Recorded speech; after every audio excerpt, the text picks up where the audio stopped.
Hello hi welcome back to my channel. So ఈరోజైతే ఈ వ్లాగ్లో ఏం షేర్ చేద్దాం అనుకుంటున్నానంటే ఇది సాటర్డే ప్లస్ సండే వ్లాగ్ అనమాట. సో 2 డేస్కి నేను ఏం చేశాను అనేది అయితే ఈ వ్లాగ్లో షేర్ చేస్తాను. సో ఇది వచ్చేసి సాటర్డే ఆఫ్టర్నూను. సో ఆఫ్టర్నూన్ నేను ఏం చేశానంటే బుజ్జిగాన్ని నిద్రపుచ్చేసి ఇదంతా క్లీనింగ్ అయితే పెట్టుకున్నాను అనమాట. ఎందుకంటే మేల్కొని ఉంటే అంతా కదిలిస్తాడు. అదంతా కూడా ర్యాక్ అంతా కూడా వీడు కదిలించి అంతా మెస్సీగా అయిపోయింది. సో అందువల్ల అది క్లీన్ చేయడానికి ఇప్పుడు నేను మొత్తం అన్నీ తీసి పక్కన పెట్టుకుంటున్నాను అనమాట. సో అవన్నీ కింద పెడితే మళ్ళీ వాడు ఒకవేళ నిద్ర మధ్యలో లేస్తే కదిలిస్తాడని చెప్పి మైక్రో ఓవెన్ మీద లైట్గా ఒక ఓల్డ్ క్లాత్ ఉంటే అది వేసేసుకొని దాని మీద ఇవన్నీ పెట్టుకుంటున్నాను. అసలు అవన్నీ పైన ఎందుకు అలా ఇరికించి ఉన్నాయి అంటే కింద నేను ర్యాక్స్ అన్నీ ఖాళీ చేసేస్తాను. కింద ర్యాక్స్ ఖాళీ చేసేసి పైన ఉన్నాయి కదా 3 స్టెప్స్ వాటి వరకే యూజ్ చేస్తానన్నమాట. సో లాస్ట్ నుంచి సెకండ్ స్టెప్ వాడికి అందుతుంది. సో అందువల్ల అక్కడ ఇవన్నీ తీసి నేను మళ్ళీ పైన పెట్టేశాను. సో అలా పెట్టడం వల్ల అదంతా మెస్సీగా అయిపోయింది. భద్రాచలం వెళ్ళొచ్చిన తర్వాత నుంచి క్లీన్ చేయాలి అనుకుంటున్నాను. బట్ కుదరలేదు. సో ఇంకా ఫైనల్గా ఎలాగైనా ఈరోజు వాడిని నిద్రపుచ్చి క్లీన్ చేయాలని చెప్పి ఫిక్స్ అయిపోయాను.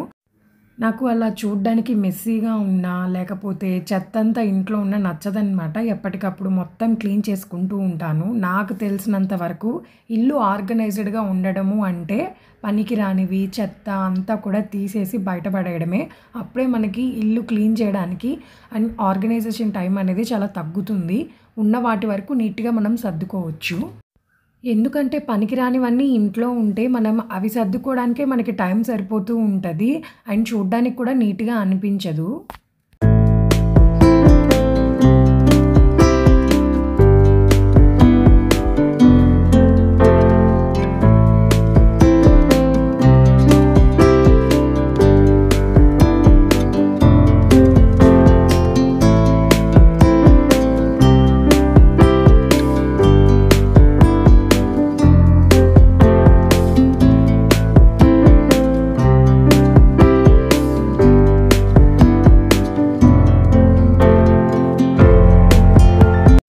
అండ్ ఇక్కడ పూజకు కావాల్సినవి దీపారాధన చేయడానికి కావాల్సినవన్నీ కూడా నేను ఒకేలాంటి డబ్బాల్లో పెట్టుకొని అవన్నీ కూడా ఒక స్టెప్ లాంటి ఆర్గనైజర్లో పెట్టుకొని అది ఇంకా ర్యాక్లో అయితే పెట్టేసుకుంటున్నాను.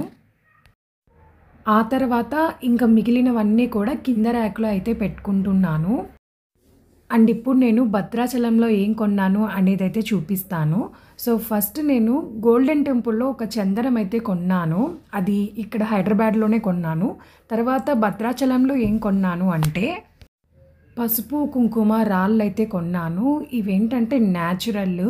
ఇవి మనకి పర్ణశాల చూసిన తర్వాత నారచీర అని చెప్పి ఒక ప్లేస్ ఉంటుంది కొంచెం దగ్గరలోనే. సో అక్కడ మనకి ఇవి అమ్ముతుంటారనమాట. సో ఈ 2 కలిపి నాకు 50 రూపీస్ తీసుకున్నారు. బట్ న్యాచురల్ పసుపు కుంకుమ అయితే వస్తుందన్నమాట. దీనికి ఒక స్టోరీనే ఉంది.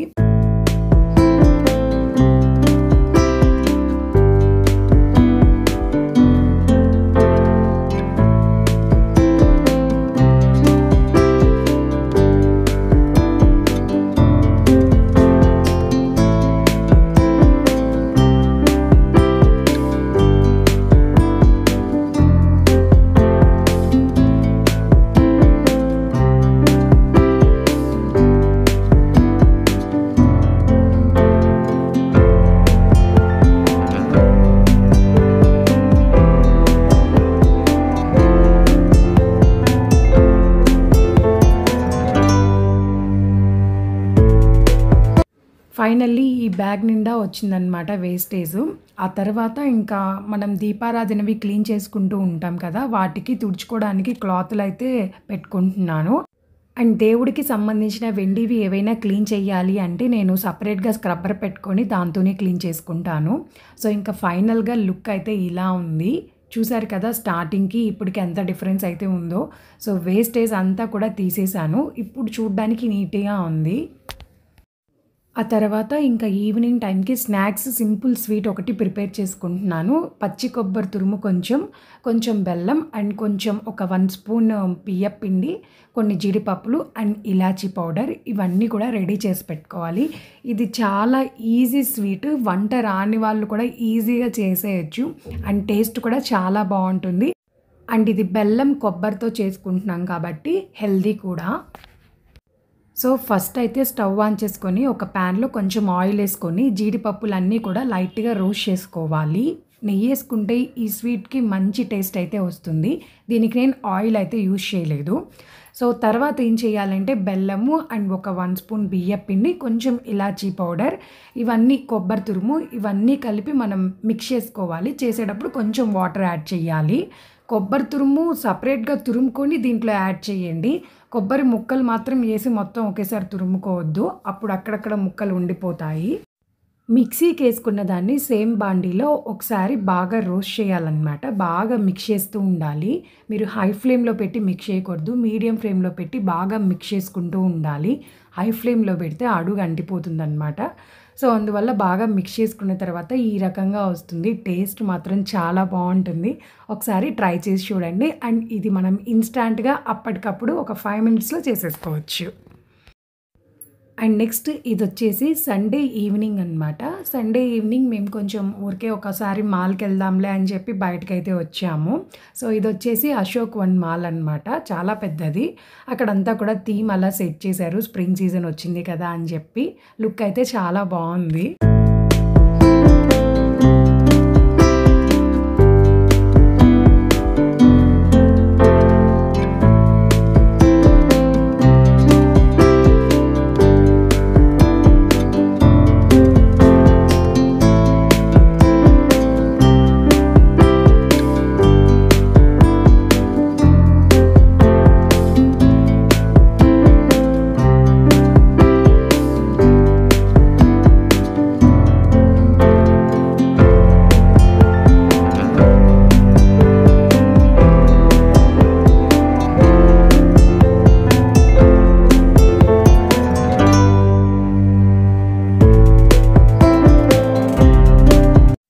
అండ్ ఇంకా ఇంటికి వచ్చిన తర్వాత నైట్ డిన్నర్కి చపాతీ చేస్తున్నాను. సో చపాతీలోకి కర్రీ ప్రిపేర్ చేయడం కోసం ఆనియన్స్ అండ్ టమోటా, పచ్చిమిర్చి, కొత్తిమీర, లవంగం అండ్ బిర్యానీ ఆకు, పొటాటోస్ ఇవన్నీ కూడా కట్ చేసి పెట్టుకున్నాను.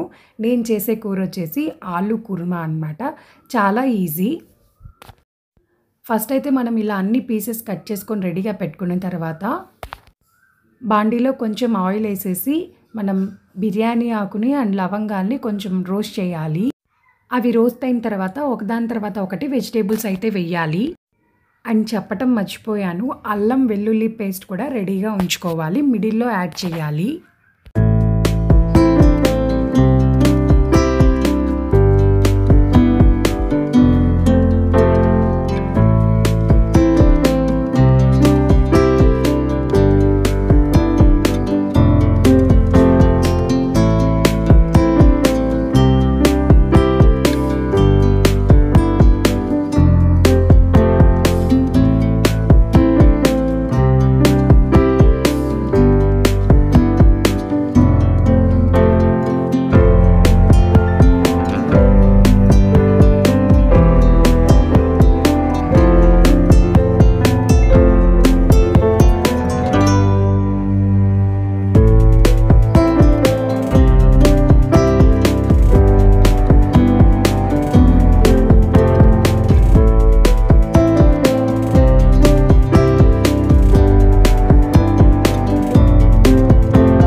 అండ్ ఇలా ముక్కలన్నీ కూడా బాగా ఉడికిన తర్వాత కొంచెం ఉప్పు అండ్ కొంచెం కారం, కొంచెం ధనియాల పొడి, జీలకర్ర పొడి అయితే వేసుకోవాలి. నేనైతే ఇక్కడ ధనియాలు, జీలకర్ర కలిపి వేసిన పొడి ఒకటి ఉంటే అది వేసేసాను.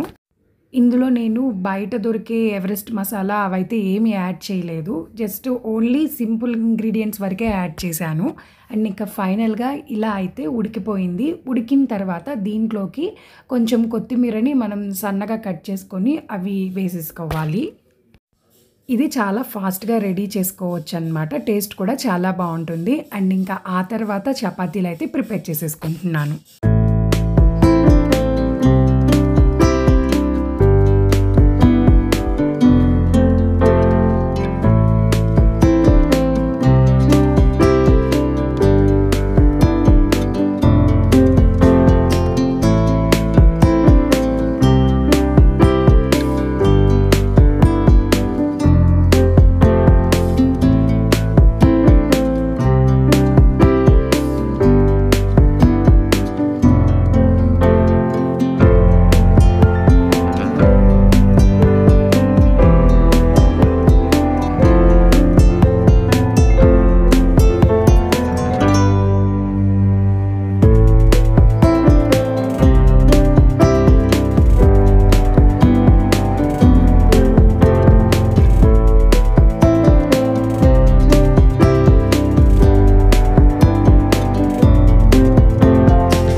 సో ఫైనల్లీ చపాతీలు అండ్ కుర్మా 2 రెడీ అయిపోయినాయి కాబట్టి ఇంకా తినేసేయడమే. సో ఇంతే ఫ్రెండ్స్, చూసారు కదా సింపుల్ వీడియో. అండ్ నా వీడియో మీకు నచ్చినట్టయితే ప్లీజ్ దయచేసి లైక్, షేర్ అండ్ సబ్స్క్రైబ్ అయితే చేయండి. Thanks for watching. See you soon. Bye bye.